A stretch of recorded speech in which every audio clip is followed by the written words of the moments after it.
Buenas tardes. Comenzamos el webinar Prevención de caídas en personas con Alzheimer, una visión desde la fisioterapia neurológica. Mi nombre es María Ángeles García y pertenezco al área corporativa de CEAFA, Confederación Española de Alzheimer y otras demencias.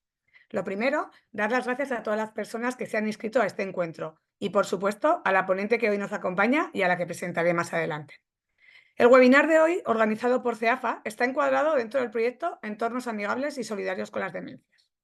En el año 2020, CEAFA impulsó la campaña de información y concienciación Entornos Amigables y Solidarios con las Demencias, dirigida a sensibilizar a la sociedad en general y a colectivos y a organismos en particular sobre los síntomas de alerta que permitirían identificar posibles casos de demencia. En 2022 iniciamos una segunda fase del proyecto en la que apostamos por una transformación del entorno, facilitando información y sensibilización sobre diversos aspectos que afectan a las personas con Alzheimer y a sus familiares cuidadores. Este año continuamos organizando webinars formativos. En el día de hoy vamos a hablar sobre por qué el déficit cognitivo conlleva un déficit motor y cómo podemos trabajar desde la fisioterapia neurológica y en el entorno de la persona afectada para mantener las cualidades motoras. Como en otros encuentros, recordamos que el chat está abierto para que puedan hacer preguntas que serán respondidas por la ponente al finalizar la ponencia. A continuación, presento a la ponente que hoy nos acompaña, Isabel Alén Piñuel. Ella es fisioterapeuta neurológica con más de 10 años de experiencia en pacientes con patología neurológica, tanto en pediatría como en adulto. Es diplomada en la Universidad de Salamanca, con un máster de fisioterapia y neurología por la Universidad de Murcia, terapeuta BOTJA y fisioterapeuta formada en neuromodulación no invasiva, entre otras muchas formaciones. Actualmente es coordinadora del área de fisioterapia de la Clínica de Rehabilitación Neurológica Emérita Neuro en Mérida. Es colegiada en el Colegio Profesional de Fisioterapeutas de Extremadura y en AEF Neuro, Asociación Española de Fisioterapeutas en Neurología. Por favor, Isabel, puedes comenzar tu ponencia sobre prevención de caídas en personas con Alzheimer, una visión desde la fisioterapia neurológica. Hola, buenas tardes. ¿Confirmarme que se me escucha y se me ve bien? Sí, Perfectamente, Isabel. Vale. sí. Perdón, se me ha olvidado recordar, soy María Ángeles, que deben mantener todas tanto la imagen como el sonido apagados para el buen funcionamiento del encuentro, por favor. Gracias. Bueno, lo primero de todo, gracias María Ángeles por la presentación y gracias a CEAFA por querer contar con nosotros, con AEF Neuro, para realizar esta ponencia, que espero que les sea útil tanto a fisioterapeutas, que me han comentado que hay muchos por ahí viéndonos, como a cuidadores o familiares o gente relacionada con pacientes con la enfermedad de Alzheimer. ¿Vale? Va a ser una webinar muy general de la que quiero que saquéis dos conceptos muy claros y entender por qué un deterioro cognitivo puede llegar a afectar a la marcha y por qué aumenta tanto el riesgo de caída y las caídas en este tipo de pacientes. ¿Vale? Al final de la charla, como os ha comentado María Ángeles, espero que haya muchas preguntas y resolverlas a todos.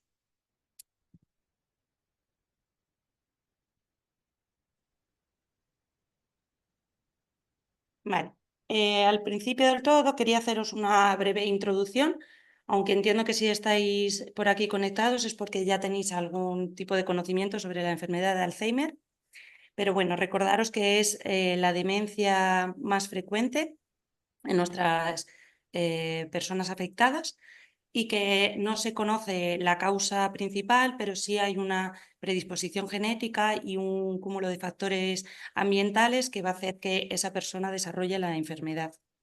Sí que se conoce que la causa es una acumulación de ciertas proteínas, más concretamente la proteína tau, que va a formar placas y ovillos, generando un mal funcionamiento de determinadas áreas cerebrales. Más concretamente, va a afectar tanto al hipocampo, que es la zona del sistema nervioso central donde se acumulan los recuerdos, por eso el mayor problema que tienen nuestros pacientes es ese déficit a la hora de recordar eventos nuevos, pero sí recuerdan las cosas pasadas. Y este déficit poco a poco se va a ir desplazando a otras áreas cerebrales, dificultando su buen funcionamiento de redes neuronales, conexiones o vías. En concreto, el área más afectada va a ser la corteza prefrontal dorsolateral. Va a ser el nombre más repetido durante toda esta webinar, tanto por lo que implica a nivel cognitivo como lo que implica a nivel motor. Porque si pensamos en el Alzheimer y sus dificultades progresivas, diríamos, ¿por qué un deterioro cognitivo que va a convertirse en una demencia tipo Alzheimer va a acarrear los problemas motores, la pérdida de autonomía de nuestro paciente, el aumento de las caídas y de las lesiones que produce, si en un principio esta patología no es motora? La corteza motora de los pacientes se conserva perfectamente en un inicio, pero el deterioro de la marcha va a ser un indicador, incluso precursor, a la sintomatología cognitiva que vamos a ver en nuestros pacientes. Bien, pues esta relación de afectación, de alteración cognitiva y afectación de la marcha viene determinada por la alteración en la corteza prefrontal dorsolateral, situada en el lóbulo frontal, ¿vale? Y que está comunicada directamente por la vía córtico-subcortical con el hipocampo. De ahí que la afectación inicial del hipocampo se genere la afectación del lóbulo frontal y poco a poco se vaya desplazando hacia temporal y parietal, llegando a disminuir la autonomía de los pacientes. Bien. ¿De qué se encarga la corteza prefrontal dorsolateral? Marcada con las siglas CPFDL, ¿vale? Con esa abreviatura. Bien, por un lado, a nivel cognitivo, va a ser el encargado de atención, memoria, conducta, habilidades sociales, ¿vale? Todo el lóbulo frontal es lo encargado de lo conductual, lo cognitivo y lo emocional, como cortical. Como subcortical hay otras estructuras. Por tanto, un déficit en la atención ya nos va a acarrear problemas a la hora de la marcha, porque si no somos capaces de mantener la atención en dos tareas, de lo que hablaremos después, la tarea dual, nos va a ser muy complicado mantener la calidad tanto de la tarea cognitiva como de la tarea motora, en este caso, la marcha. Bien, ¿qué otra función se encarga de la memoria? Tanto de la memoria como de la memoria de trabajo. La memoria de trabajo es lo que nos permite memorizar una secuencia de trabajo que vamos a necesitar para realizar una tarea. Memorizar el paso 1, 2, 3, 4. Entonces, dependiendo del spam que tenga nuestro paciente, el spam es el número de secuencias o el número de nombres que puede recordar una persona y luego emplear esa información en un futuro, pues dependiendo del nivel de atención que tenga y la memoria y memoria de trabajo, así va a ser la repercusión a nivel motórico. Y ya en fases más avanzadas va a haber una alteración en la evocación del lenguaje a la hora de expresarse, de encontrar una palabra, una expresión, confundir palabras entre ellas. Bien, esto como nivel cognitivo o afectación cognitiva de nuestros pacientes, que lo vamos a tener que tener muy en cuenta a la hora de plantear nuestro tratamiento como fisioterapeutas o nuestra actividad a realizar con nuestro familiar o con nuestro usuario en el centro de día. Bien, esa es la función de la corteza prefrontal dorsolateral en cuanto a funciones cognitivas, muy resumido. Pero, ¿por qué influye en el deterioro de la marcha si, como bien hemos dicho, no hay una afectación motora? Bien, el deterioro de la marcha se va a ver influenciado por los dos componentes, tanto cognitivo como motor, es decir, lo cognitivo, el déficit en cuanto a la atención que le vamos a prestar a esa tarea motora, como la función que cumple la corteza prefrontal dorsolateral en cuanto a ideación, planificación y organización del movimiento. Estos son prerequisitos motores que son fundamentales antes de realizar una tarea motora. Si no tenemos una ideación o si tenemos una buena ideación pero no sabemos planificarnos o tenemos un plan pero no sabemos organizarnos ni en espacio ni en tiempo, nuestra marcha va a verse deficitaria. Por tanto, función de la corteza prefrontal dorsolateral, os lo voy a repetir muchísimas veces durante este ratito porque es la idea principal con la que os tenéis que quedar. Función cognitiva, función motora, pero como prerequisitos motores. Ideación, organización, planificación del movimiento, unido a la atención y memoria de trabajo, fundamentalmente. Luego hay inhibición, conducta, componentes emocionales que quedarían más específico para otro campo, para otra charla, si queréis profundizar, ¿vale? Entonces, esas dos partes como factores fundamentales para establecer un deterioro de la marcha o por qué nuestros pacientes van a haber incrementado el riesgo de caída y las caídas y, por tanto, van a ver disminuida su autonomía en la vida diaria, ¿vale? El deterioro de la marcha, lo hablaremos después, se va a entender como una desaceleración y un aumento en las caídas. Bien, hasta aquí la parte introductoria para que os ubiquéis en cuanto al sistema nervioso central, sistema subcortical con el hipocampo afectado, sistema ya cortical, lóbulo frontal, corteza prefrontal dorsolateral, parte cognitiva, atención y memoria como componentes principales, parte motora, ideación, planificación, organización del movimiento, requisitos premotores, que va a haber una conexión directa con la corteza motora. Bien. Ahora vamos a ir especificando con diferentes componentes que van a influir en este aumento del riesgo de caída. Bien, y ahora os quiero hablar de lo que es la marcha automática frente a una marcha voluntaria.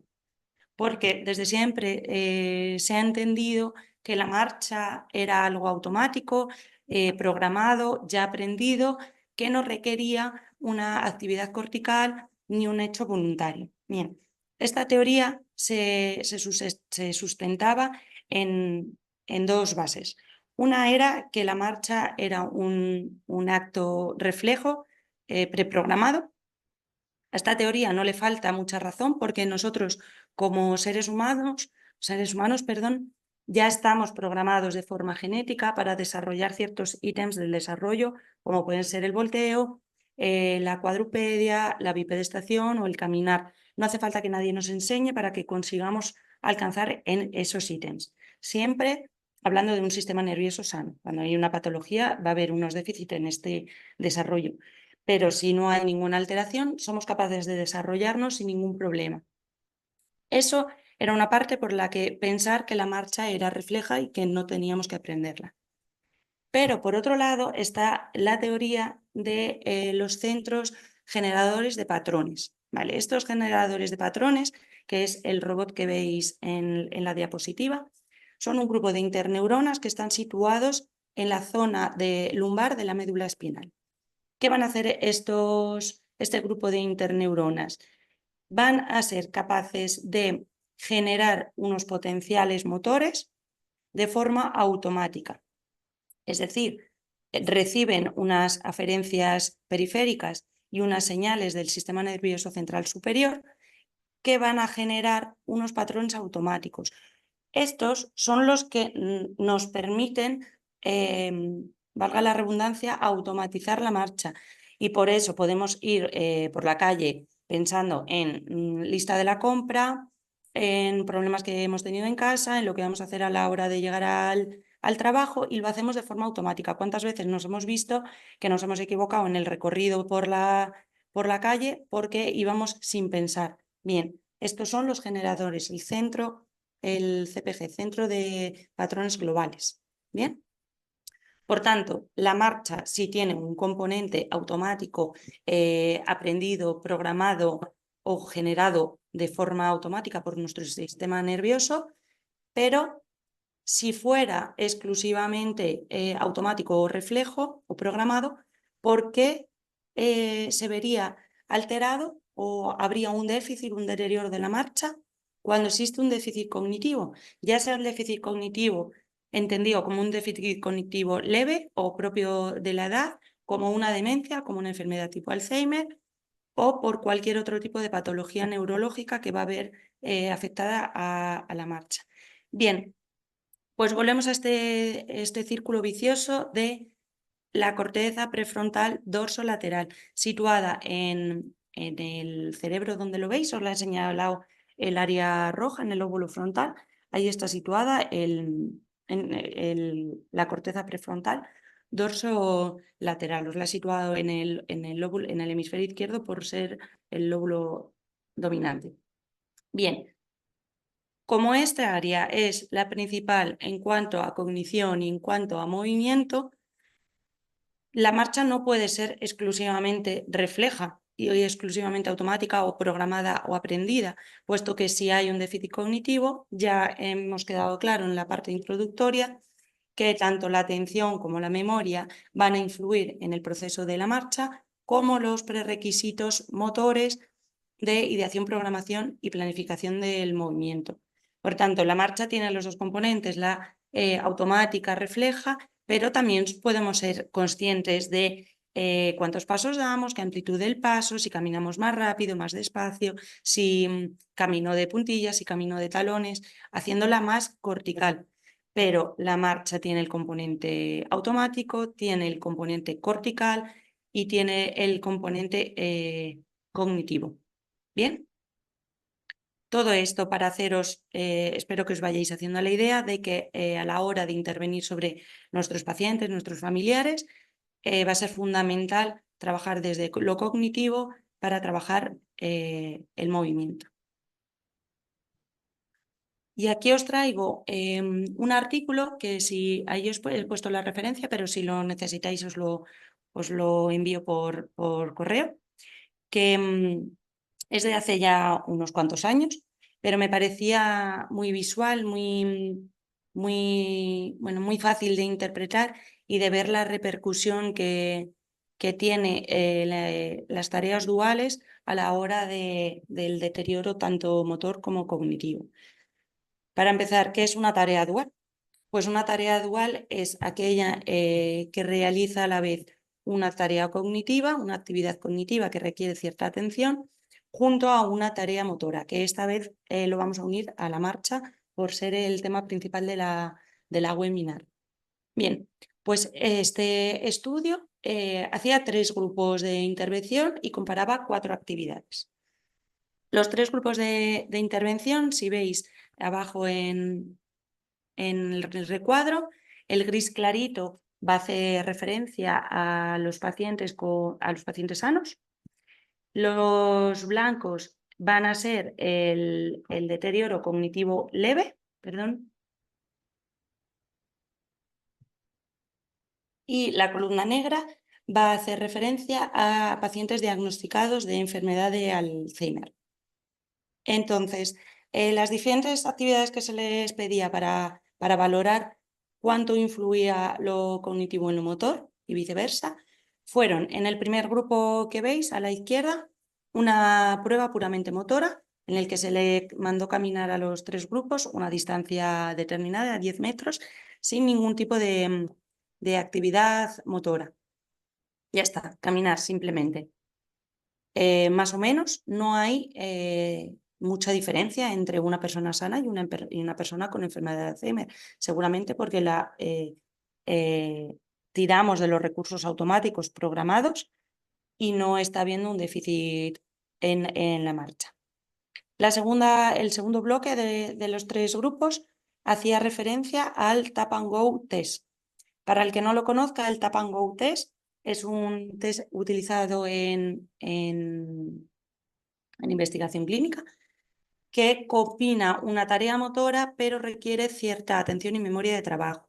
La prueba consiste en que el paciente está sentado, cuando está sentado se le explica la orden del ejercicio, que va a ser levantarse, recorrer una distancia, dar la vuelta y volver a sentarse en la silla.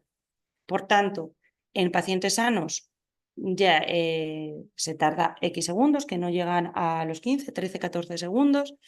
El deterioro cognitivo leve ya tarda un poquito más, pero el paciente con enfermedad de Alzheimer ya tiene que gestionar un hecho motor, una actividad motora, que a priori no le supone un esfuerzo, pero tiene que memorizar la orden que se le ha dado, por tanto, memoria y memoria de trabajo, y usar esos recursos, tirar de esa memoria de trabajo para recordar que tiene que llegar hasta un punto, dar la vuelta y volver.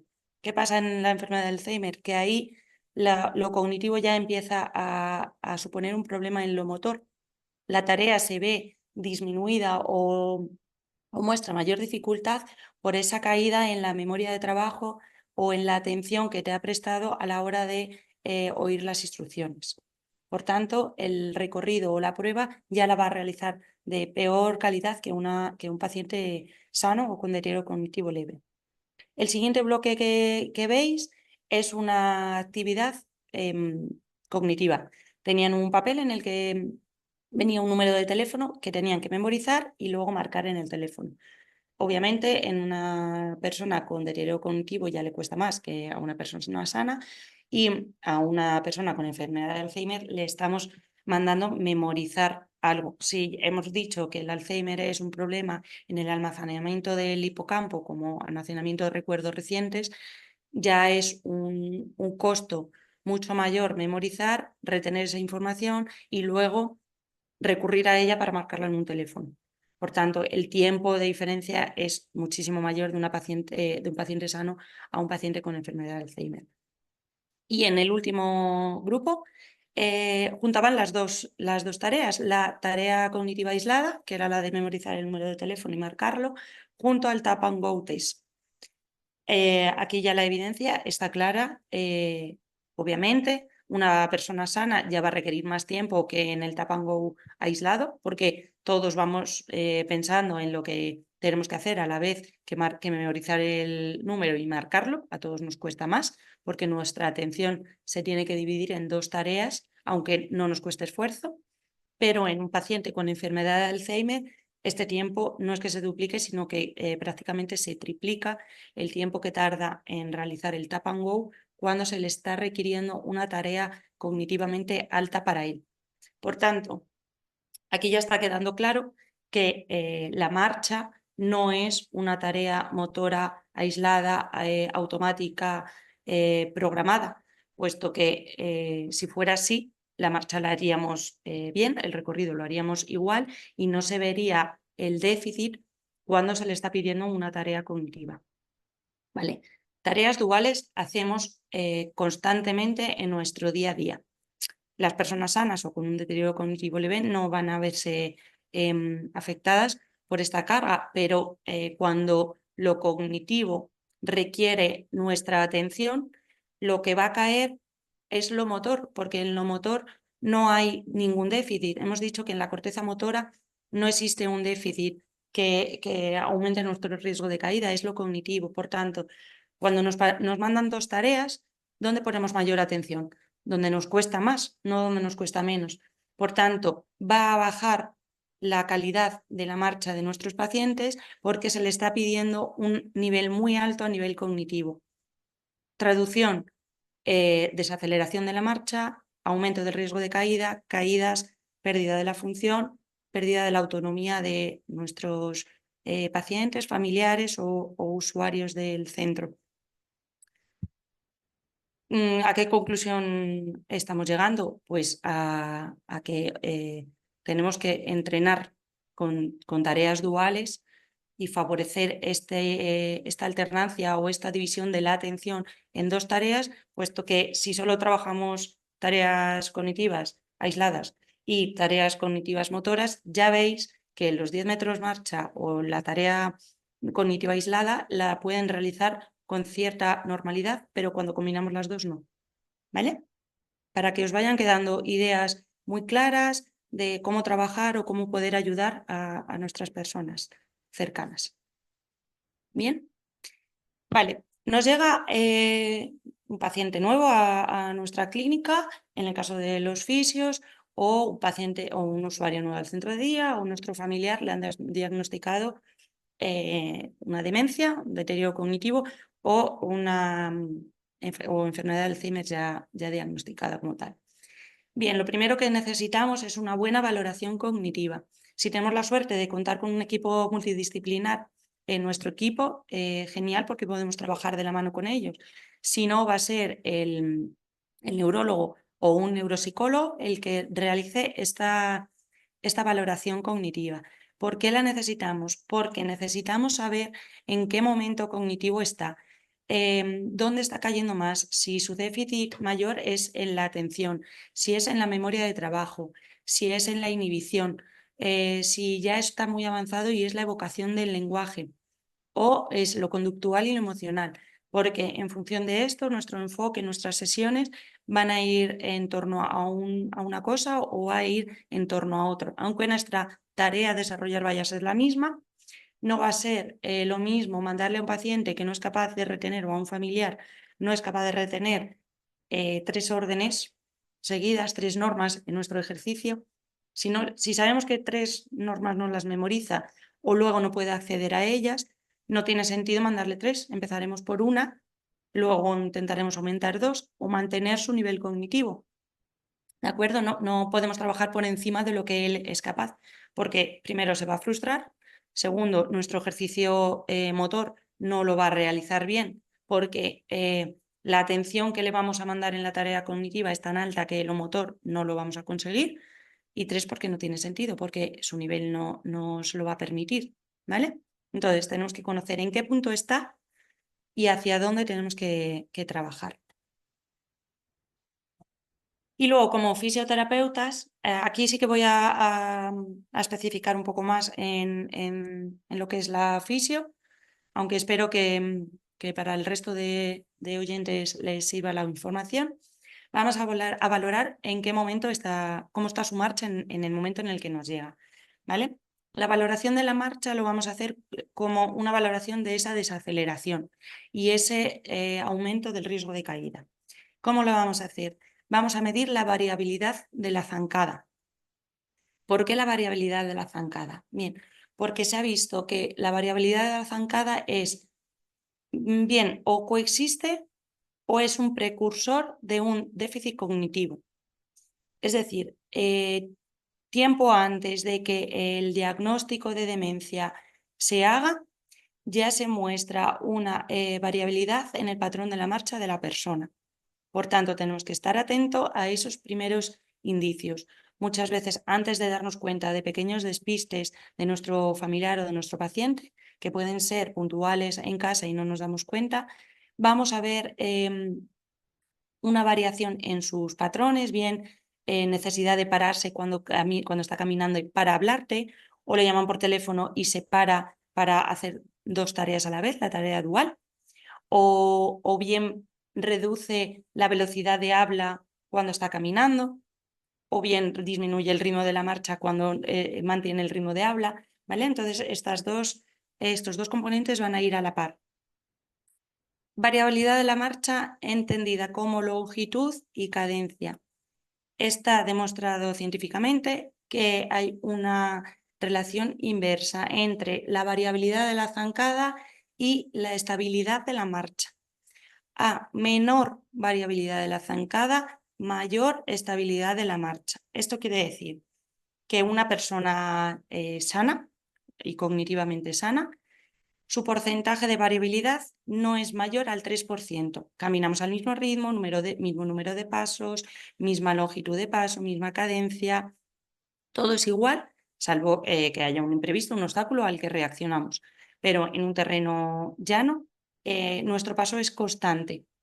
Sin embargo, cuando la variabilidad de la zancada aumenta, es decir, ahora doy pasos más cortos, ahora con un paso doy uno más grande, pero con la izquierda lo doy más pequeño, aumento el ritmo, disminuyo el ritmo, como comentaba antes, me freno para poder hablar, mayor variabilidad, mis pasos son más variables, mi zancada es distinta, menor estabilidad de la marcha y por tanto, si hay una menor estabilidad, habrá un mayor riesgo de caída, menor funcionalidad de la persona, menor autonomía en las actividades básicas de la vida diaria.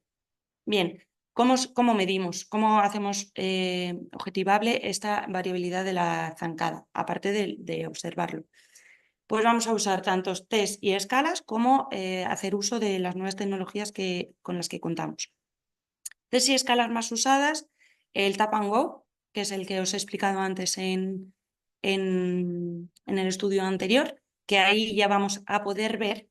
El Tap and Go es una prueba muy útil porque, aparte de darnos información sobre esa zancada, esos pasos que da, podemos hacernos una idea. Vuelvo a la corteza prefrontal dorsolateral, podemos hacernos una idea de cómo está su ideación, organización y planificación del movimiento. No es lo mismo hacer un desplazamiento en línea recta, dar la vuelta y volver, que ir haciendo eses, que llegar y rodearlo pivotando sobre mí mismo, necesitar mucho espacio para girar sobre mí mismo y volver, ¿vale? Nos va a dar información de cómo ha ideado el movimiento cuando tú le has dado la orden, cómo se ha organizado él en el espacio, ¿vale? Voy a necesitar esta línea para ir, voy a dar la vuelta y cómo voy a volver, cómo se ha planificado y cómo lo ha realizado, ¿vale? Nos está dando ya información tanto puramente motora como premotora, ideación, organización y planificación del movimiento. La siguiente escala que vamos a usar es la escala de Berg, que cuenta con diferentes ítems en los que va a valorar el riesgo de caída, lo valora en sedestación, en bipedestación estática y dinámica, subida y bajada de escalones y apoyo monopodal. Y ahí vamos a poder hacer como subclases de dónde está el déficit de nuestro paciente puramente motor. Y los 6 minutos marcha, en los que, como no se le pide una tarea cognitiva, ahí sí vamos a poder ver longitud, cadencia, número de pasos que da nuestro paciente en ese trayecto, ¿vale? Además de usar otros parámetros como frecuencia cardíaca, saturación, pero que no nos competen en este momento. ¿Y qué nuevas tecnologías contamos? Bien, pues contamos con Kinovea, que para el que no conozca es un sistema informático, una aplicación informática que lo que hace es grabar al paciente durante la marcha y medir exactamente la longitud de paso, número de pasos, ángulo que hace la cadera y la rodilla, velocidad a la que lo hace, ¿vale? Va a ser mucho más exacto que lo que nosotros podamos medir. O plataformas de análisis biomecánicos que te miden tanto la presión que hace con cada pie, la carga que hace, la disociación que hace de hacia un lado hacia otro, igual, cadencia, longitud de paso, velocidad, ¿vale? Informatizarlo y digitalizarlo todo. Por tanto, cuando ya tenemos todo esto, tenemos hecha una valoración cognitiva por parte del equipo que tengamos a nuestro lado o por un equipo externo, como la valoración de la marcha y el estado en el que nos ha llegado esta persona, ya podemos realizar nuestra fisioterapia. Digo fisioterapia, pero puede ser intervención en el entorno o en el centro de día, para que saquéis ideas de cómo trabajar con ellos. Y he puesto trastornos de la marcha porque al final nos da igual el diagnóstico que tenga nuestra persona. Nos va a valer para conocer la causa que lo ha provocado y la evolución que va a tener y hacia dónde nos tenemos que adelantar, que tenemos que ir adelantando porque sabemos qué va a pasar. Pero la marcha se va a ver influenciada tanto en demencias, sea un deterioro cognitivo leve, una demencia senil, un Alzheimer, como patología degenerativa, como una atrofia multisistémica, Parkinson, o un traumatismo craneoencefálico, parálisis cerebral o un ictus que nos haya afectado al lóbulo frontal, ¿vale? Entonces, por eso he querido generalizar con trastornos de la marcha, ¿vale? Por tanto, ahora os quiero enseñar diferentes ejemplos, diferentes formas de trabajar para que saquéis ideas de la forma de trabajo que tenemos nosotros en la clínica, ¿vale? Esta paciente es una señora con Parkinson. Bien, y os quería mostrar el trabajo en tapiz rodante porque a priori es un trabajo de la marcha automático. Ya está, velocidad constante, ella solo se tiene que preocupar de caminar. Pero quiero que veáis el primer vídeo, os lo voy poniendo, que se trata simplemente de marcha automática en la que no se le está pidiendo ninguna actividad cognitiva y quiero que veáis cómo de estable es su marcha, se mantiene siempre en el mismo sitio. Aunque veáis pintada la cinta rodante, era de un paciente anterior. Ella no tenía que hacer nada con lo que estaba pintado. Pasos constantes, iguales con la izquierda con la derecha, se mantiene en el mismo sitio, mismo ritmo, todo controlado, ¿vale? No hay mucha variabilidad de la zancada durante este ejercicio. ¿Bien? ¿Qué pasa cuando esta misma persona en el mismo sitio se le pone una tarea cognitiva? La tarea cognitiva, os lo voy a silenciar porque tampoco se escuchaba mucho y os lo explico yo. La tarea cognitiva que le proponía mi compañera era en una tablet a través del NeuronApp, que es una aplicación con diferentes tareas cognitivas. En este caso era... quiero que os vayáis fijando en cómo cambia la zancada, ¿vale? Cómo ya se va dejando ir hacia atrás, cómo con la derecha da un pasito muy corto, ya no está estable en el mismo punto, ¿vale? La tarea cognitiva que se le estaba mandando era colocar las letras en orden alfabético, ¿vale? Pero no ponía A, B, C, D, E, F, G, sino a lo mejor le ponía B, D, J, Z y ella las tenía que ir organizando, ¿vale? Como a ella lo que le supone más esfuerzo es la tarea cognitiva que le mandaba mi compañera, que cae la tarea motora. Entonces me dejo caer, mi ritmo ya no es constante, los pasos ya no son iguales. ¿Qué está pasando? Está aumentando la variabilidad de su marcha, de sus pasos. Esto es lo que va a pasar cuando vaya al supermercado a comprar y tenga que ir recordando que tengo que comprar suavizante, verduras y leche.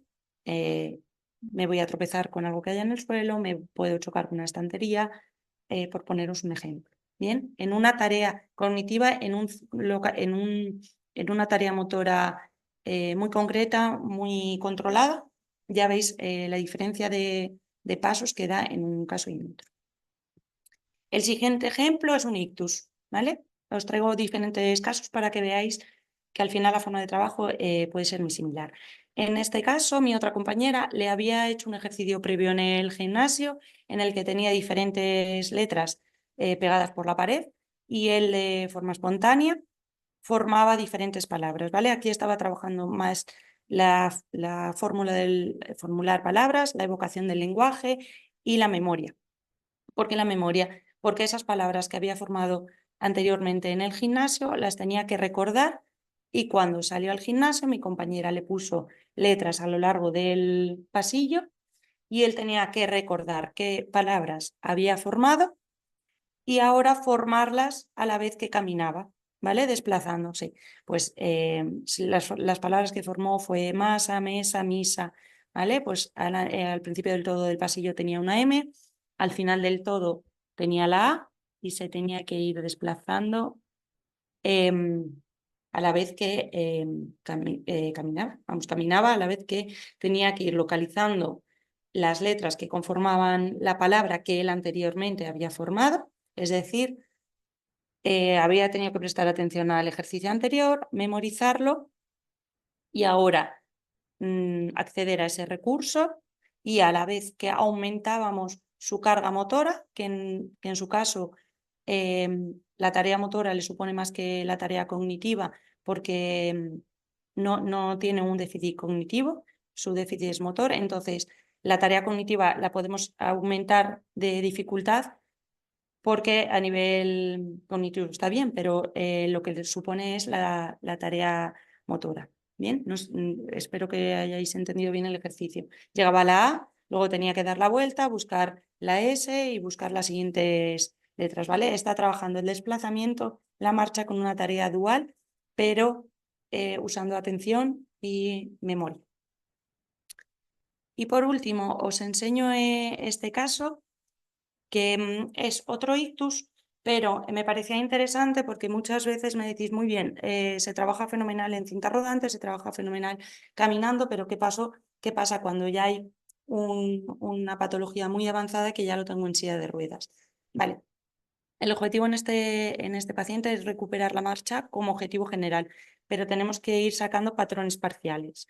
Por tanto, aquí estoy trabajando un patrón muy selecto, que es la alternancia del paso, derecha, izquierda, izquierda. Ahora le doy al play porque ahí sí quiero que escuchéis el audio.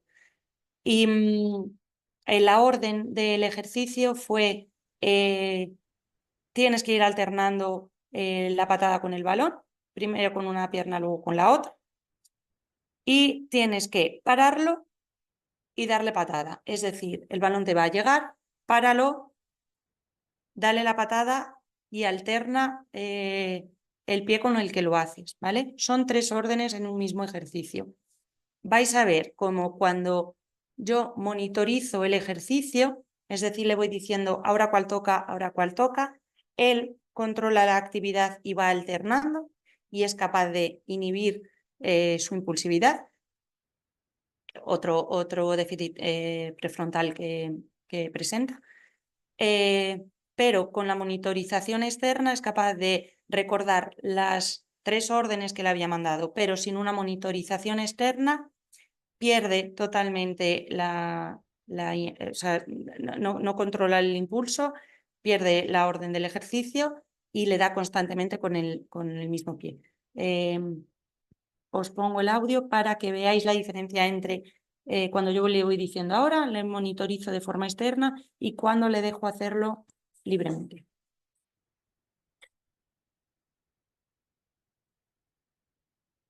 Ahora,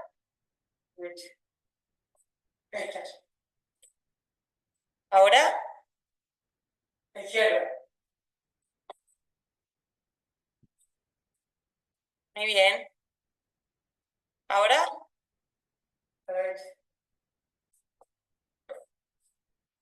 ahora, izquierda.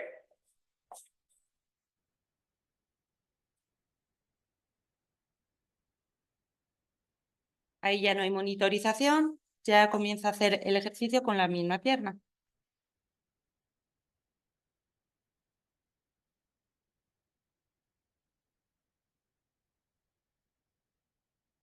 ¿Qué está pasando, Ramón? ¿Hay que ir alternando? Sí. ¿Ahora? Vuelve la monitorización interna, porque él se va repitiendo izquierda-derecha, y la monitorización externa, que soy yo, y vuelve a realizar ya el ejercicio de forma correcta. ¿Vale? Esto es un patrón dentro del patrón global de la marcha, que lo vamos a necesitar si queremos que luego cuando lo pongamos en bipedestación y vaya caminando, sea consciente de que tiene que ir alternando un pie y el otro. ¿Vale? Entonces, en este caso, otro mínimo que teníamos que trabajar era la inhibición y la monitorización para que él aprenda la secuencia de trabajo. ¿Vale? Poco a poco, el objetivo será disminuir esa monitorización porque no podemos ir recordando, ahora doy un paso con la derecha, ahora con la izquierda, ahora con la derecha, tenemos que automatizarlo. ¿Vale? Pero un requisito antes, y esto es una sesión de fisioterapia, tenemos que incluir los componentes cognitivos y los déficits que él presenta para obtener o poder conseguir nuestro objetivo como fisioterapeutas. Bien,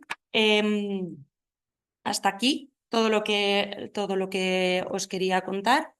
Está claro que todos los consejos que siempre se nos han dado como prevención de riesgo de caídas, como era consejos en el entorno, como eliminar las alfombras, cambiar la bañera por la ducha, ponerles ayudas en el baño, darle un apoyo externo como un bastón o una muleta cuando lo necesite, una tercera persona. Bien, son consejos que hay que llevar a cabo. En cuanto a fisioterapia, está claro que hay que mantener un rango articular, una buena movilidad, una buena fuerza muscular, hay que realizar ejercicio terapéutico, pero es fundamental, y espero que os haya quedado ahí como idea principal, que tenemos que incluir el trabajo cognitivo, tareas duales en la recuperación o en las actividades que realizamos con nuestros familiares, nuestros usuarios, a la hora de trabajar con ellos, porque las tareas duales es lo que hacemos constantemente. Y nada más, ahí os dejo mi correo electrónico y el LinkedIn por si queréis cualquier duda, cualquier pregunta. Y por mi parte, lo que queráis preguntar y os pueda responder. Encantada de hacerlo. Espero que os haya interesado. Muchas gracias, Isabel. Soy María Ángeles, de nuevo. Bueno, lo primero, agradecer tu ponencia. Voy a empezar con las cosas bonitas que te han puesto. Bueno, dicen que la información es muy interesante. Tenemos también a un compañero. Bueno, muchas gracias por su ponencia. Te dicen, llevo 10 años diagnosticado y no tenía conocimiento de estos seguimientos de fisioterapia para determinación del estado de la persona. Voy a pasar con diferentes preguntas que han ido haciendo durante tu intervención. Claro. Vale, bueno, pues preguntan, ¿en la enfermedad de Alzheimer en las etapas avanzadas se afecta el área motora de cualquier manera?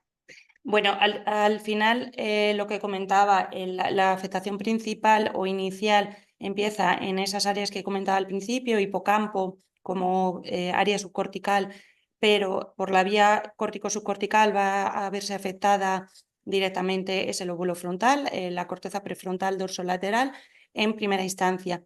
Ese mal funcionamiento de redes neuronales se va a ir expandiendo.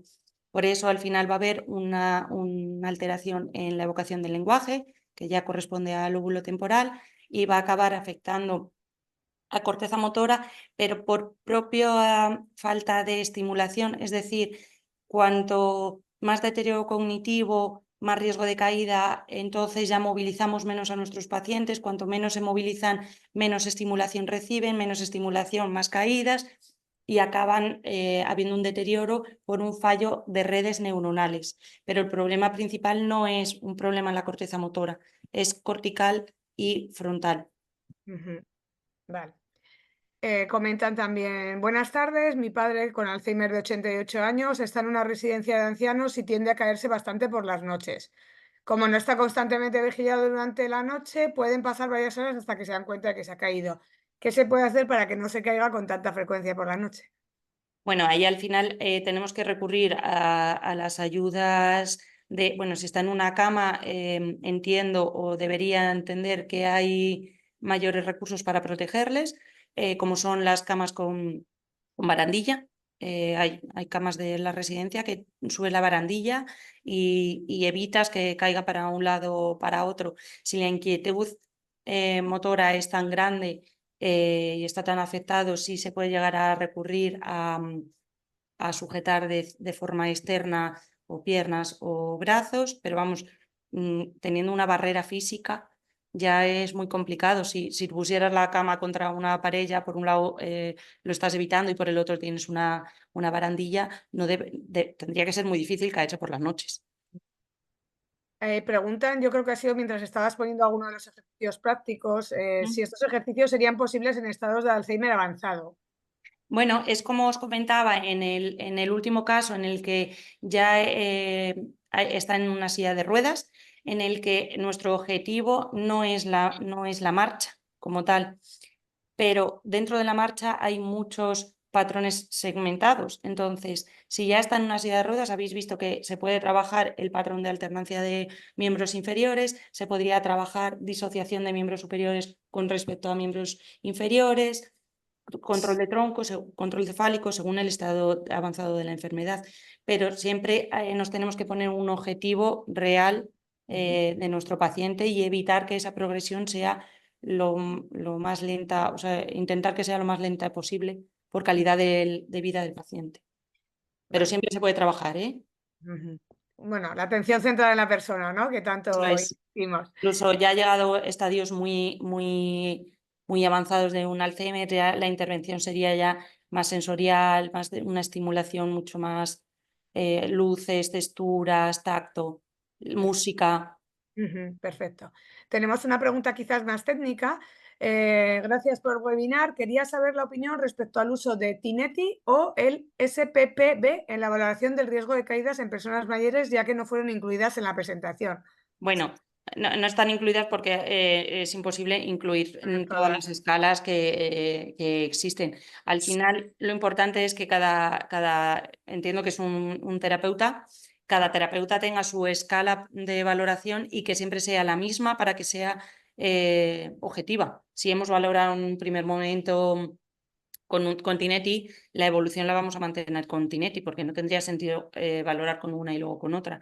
Entonces, os he traído las que más se suelen usar. Tineti es otra de las frecuentes. Yo en la clínica, o nosotros en la clínica, las que usamos más son esas, por cuestiones que en evidencia científica y a la hora de investigación y de publicar son las más empleadas. Ujú. Bueno, agradecer nuevamente toda la información facilitada y qué grandes ideas a tener en cuenta. Vamos a ver. Vale. Trabajo en un centro de Alzheimer y también me ha parecido muy interesante todo lo que ha transmitido hoy. Eh, Vale, mira, ojalá hubiera tenido esta información antes. Mi Pues me padre alegro. tiene estos síntomas, mi padre tiene estos síntomas mucho antes del diagnóstico de Alzheimer. Me gustaría preguntaros si sabéis si es fácil o posible acceder a la fisioterapia para Alzheimer desde la Seguridad Social. Bueno, eso al final depende de cada comunidad autónoma, la ley de la dependencia que haya en cada comunidad.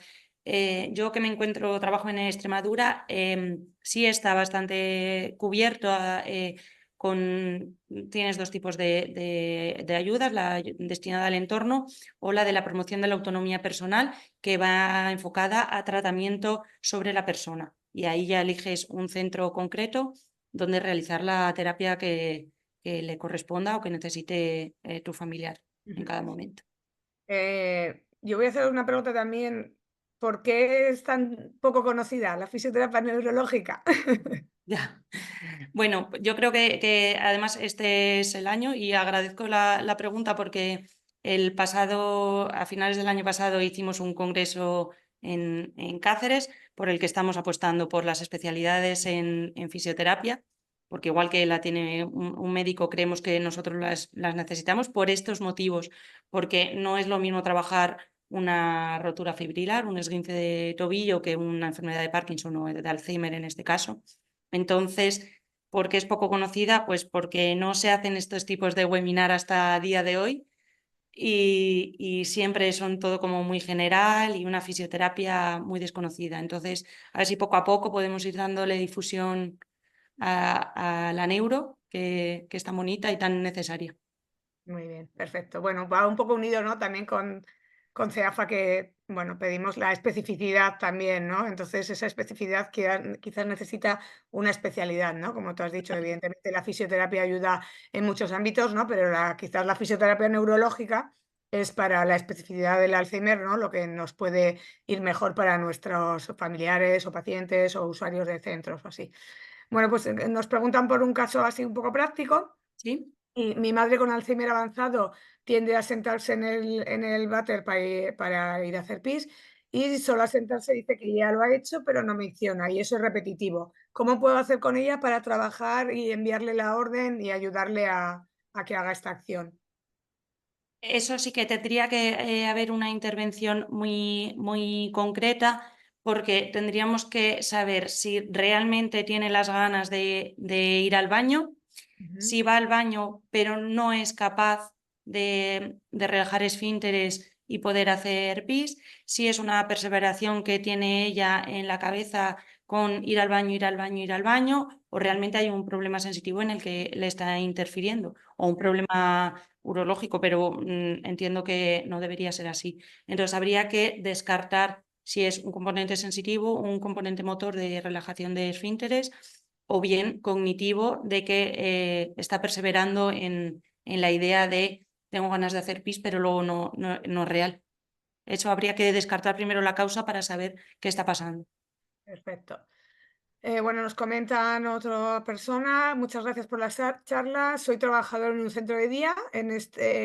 Hay usuarios con deterioro cognitivo, con Alzheimer, con ictus, entonces me ha resultado muy interesante. Además, yo también tengo otro tipo de patología, quizás no tan agresiva, y me he visto muy reflejado en bastantes cosas de las que has comentado. Ujú.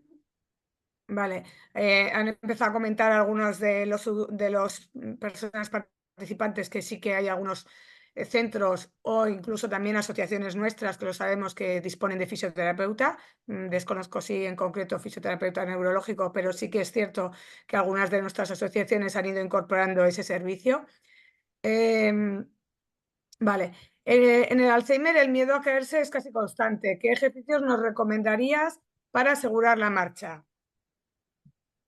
Pues es lo mismo. Al final es una inseguridad porque si tu atención no es buena, la tienes que dividir en, te pongo un ejemplo, estoy en el salón, quiero ir a la cocina a por agua, pero voy pensando en voy a ir a por el agua, voy a por el agua, entonces ya no voy prestando atención a mi marcha, o si voy prestando a mi marcha, cuando llegue a la cocina se me ha olvidado lo que iba a ir a buscar, es una inseguridad tan grande que el riesgo de caída no es, bueno, en estadios ya avanzados, como comentábamos antes, en el que ya hay una afectación motora, obviamente hay un riesgo real de caída, pero el riesgo de caída viene por la inseguridad de tener que mantener la atención en dos cosas a la vez. Entonces, no debe ser nada agradable, no lo puedo hablar en primera persona porque por suerte no tengo ningún déficit cognitivo, pero no debe ser nada agradable sentirte inseguro cuando vas caminando. Entonces, ese miedo viene por la inseguridad de no poder atender y prestar atención al entorno, porque cuando todo va bien, todo va muy bien, pero cuando tenemos un déficit cognitivo, cualquier interferencia supone un mundo, es decir, yo voy caminando, pero de repente me viene un obstáculo o se cruza un pájaro, ya está interfiriendo en mi atención, ya estoy perdiendo el objetivo hacia el que iba, mi marcha ya se ve alterada porque ha venido un obstáculo al que tengo que reaccionar y entonces ya perdemos todo, perdemos la atención, la memoria, la estabilidad y eso es una inseguridad. Entonces, la forma de trabajar esto, como esta webinar va a quedar grabada, que se vuelva a ver toda la webinar y saque tareas y le dé a la cabeza sobre la creatividad de trabajar tareas duales constantemente. Vamos, constantemente. Si hay un problema motor concreto, habrá que resolver ese problema motor antes de ponerlo a trabajar en tareas duales. Pero que os quedéis con la idea de trabajar la tarea dual como forma de tratamiento o de intervención con familiares. Pues bueno, yo creo que esta última indicación que has dado le serviría a una de las personas que nos lo pregunta, aunque claro, creo que ella lo que quiere es la respuesta estrella, ¿no? Dice, en la orden de levantarse del sillón cuesta cada vez más trabajo en una de nuestras usuarias. ¿Cómo podemos trabajar con ella? Ya que una vez que conseguimos que se levante, sí que anda, ¿no? Pero que esa es la orden que le cuesta asumir, la de levantarse.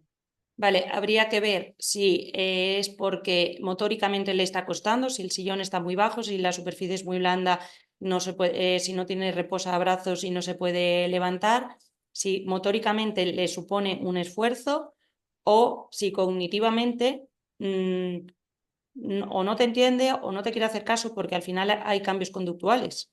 No nos olvidemos que lo comentamos al principio del todo, la corteza prefrontal se encarga tanto de lo cognitivo como de lo conductual y parte de lo emocional, parte de lo emocional. Entonces, o bien, o no nos está atendiendo, o no nos está ni atendiendo ni entendiendo, no nos quiere hacer caso, porque lo conductual forma parte, o bien motóricamente no es capaz de levantarse de la silla. Entonces tendríamos que ir desglosando qué es lo que le está dificultando la tarea.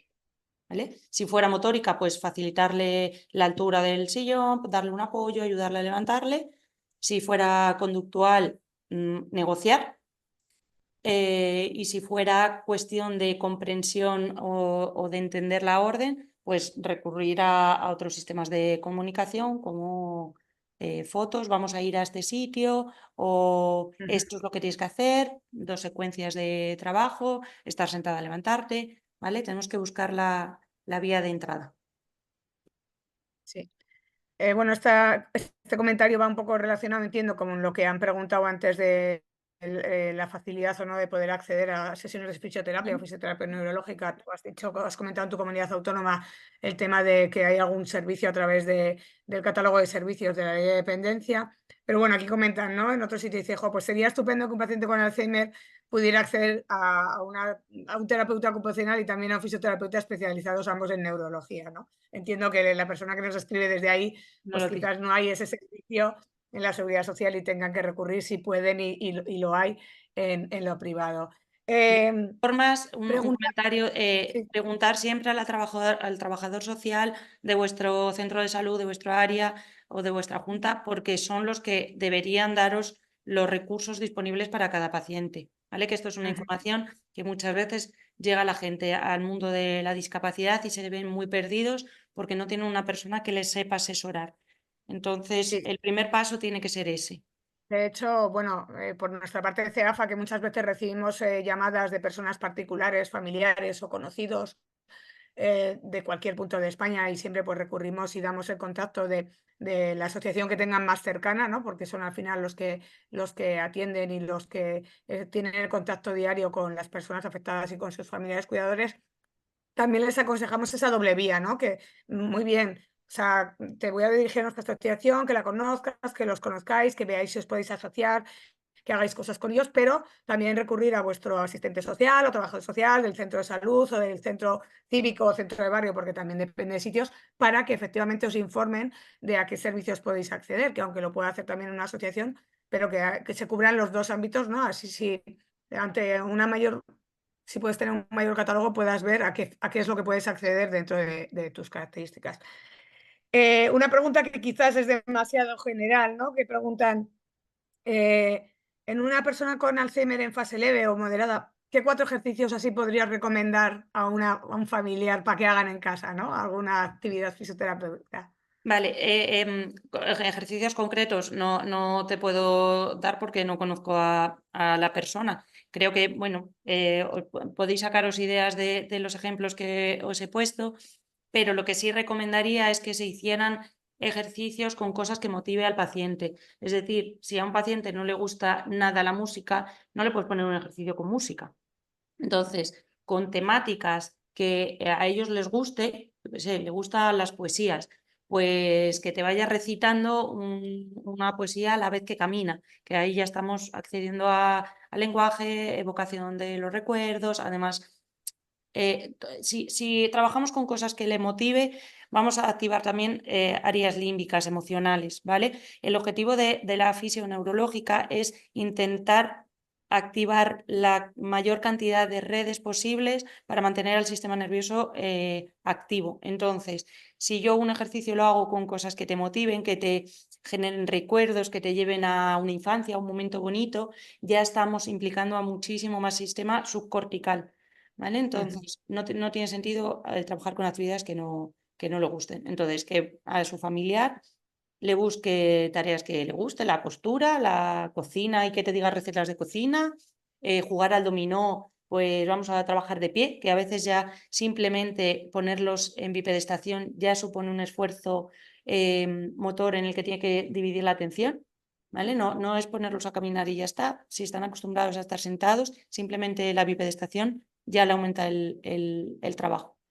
Y buscar eso, aficiones y cosas que les gusten a ellos para trabajar. Tanto en sedestación sin apoyo de respaldo, bipedestación, desplazamientos laterales y luego ya la bipedestación autónoma. Vale. Hago una pregunta que quizás ha quedado antes respondida, pero bueno, para que igual la persona que además lo hace en primera persona, aunque sea repetitivo, y ¿Mm? dice, yo también tengo afectada la marcha y te pregunto, ¿cuál es el motivo de que al levantarse sea más fácil perder el equilibrio que cuando ya has iniciado la marcha? Bueno, porque al final cuando nos levantamos desplazamos nuestro centro de gravedad de un punto a otro y luego ya cuando nuestro centro de gravedad está por el abdomen, para que os hagáis una idea, columna lumbar. Entonces, cuando nos desplazamos, o sea, cuando nos levantamos hacia la vertical y hacia adelante. Nuestro centro de gravedad se está desplazando y por tanto perdemos más la estabilidad. Una vez que ya estamos en bipedestación, nuestro centro de gravedad debería centrarse entre los dos pies, ¿vale? Entre la base de sustentación. Y ahí ya encontramos el equilibrio y ya debería mantenerse ahí durante el resto de la marcha. Pero ese Ujú. desequilibrio es por el desplazamiento propio del centro de gravedad. Vale. Bueno, pues mira, esto creo que responde a alguna de las personas cuando has comentado lo de que no obedece a alguna orden, ¿no? O dice, bueno, ahora entiendo el por qué a veces se hace despistada cuando le pides hacer algo y realmente igual es que no le motiva mucho, ¿no? No le motiva o le está suponiendo mucho esfuerzo y entonces quiere evadir esa situación. Ajá, Ahí tenemos que mirar qué es lo que más le está suponiendo, qué esfuerzo le está suponiendo más, si la tarea cognitiva o la tarea motora. Porque yo como fisio, si la tarea cognitiva es lo que más le está cargando, no tiene sentido que le esté elevando la carga cognitiva cuando yo lo que quiero es la tarea motora. ajá, Entonces, claro que necesito una tarea dual con una carga cognitiva, pero no a expensas de sacrificar lo motor. ¿Vale? ujú. Entonces, hay que ir jugando con una balanza. Si lo cognitivo está mejor, pues vamos a aumentar un poquito para que trabaje lo motor. ¿Vale? Entonces, cuando evaden una orden, vienes o porque no pueden realizarlo o porque les supone tanto esfuerzo que quieren evadirla a veces inconscientemente, ¿eh? Sí, No es digamos, ¿no? porque Que no en quieran esas, hacer caso. ya, digamos que en esas actividades duales, ¿no? Hay que hacer una compensación, ¿no? Como bien Eso has es. dicho, ¿no? Entre Eso es, las no dos podemos actividades. subir muchísima carga cognitiva, muchísima carga motora, porque no te va a hacer ninguna de las dos y no estamos trabajando nada, ¿vale? Entonces tenemos que equilibrar un poco el trabajo. Perfecto. Bueno, aquí señalan, ¿no? Pues creo que sabemos la importancia de las rutinas, ¿no? Que bueno, que ha resultado muy interesante y que bueno, que hay en zonas que sí que ofrecen algún tipo de terapia no farmacológica en nuestras asociaciones. Pues bueno, muchos mensajes, Isabel, de agradecimiento, de explicación muy clara y y que les ha ayudado, ¿no? A entender parte de las cosas o de las acciones que tienen con sus familiares o con sus usuarios en centros, ¿vale? Me alegro, me Pues alegro. creo que damos por finalizado el chat, que además que bueno, hemos pasado un poquito de tiempo, pero No te preocupes. Isabel estaba dispuesta a poder disponer más de tiempo para resolveros todas vuestras preguntas, entonces te lo agradecemos, Isabel. Pues bueno, acabamos ya el webinar, bueno, agradeciendo nuevamente a Isabel haber compartido su tiempo y conocimiento con todos nosotros. Muchas gracias, Isabel. A Y por vosotros por último, esta iniciativa de hablar con distintos profesionales y difundir cositas, pues que mira, que había gente que no estaba al tanto o entender por qué pasa lo que pasa y no simplemente decir es que no quiero hacer esto. Bueno, a veces no es que no quieran, sino no pueden o le estamos pidiendo demasiado. Así que muy bien, gracias a vosotros. perfecto, Isabel. Bueno, pues por último, anunciamos el próximo encuentro con expertos que se celebrará el jueves 20 de junio a las 5 de la tarde. Su título será Actualización sobre tratamientos antiamiloides, lecanemab, impartido por la doctora Raquel Sánchez Valle, coordinadora del Grupo de Estudio de Conducta y Demencias de la Sociedad Española de Neurología, de la SEN. Próximamente informaremos en los medios de comunicación habituales para poder realizar vuestras inscripciones. Bueno, esperamos que este webinar haya resultado de vuestro interés. Muchas gracias por vuestra presencia y buenas tardes.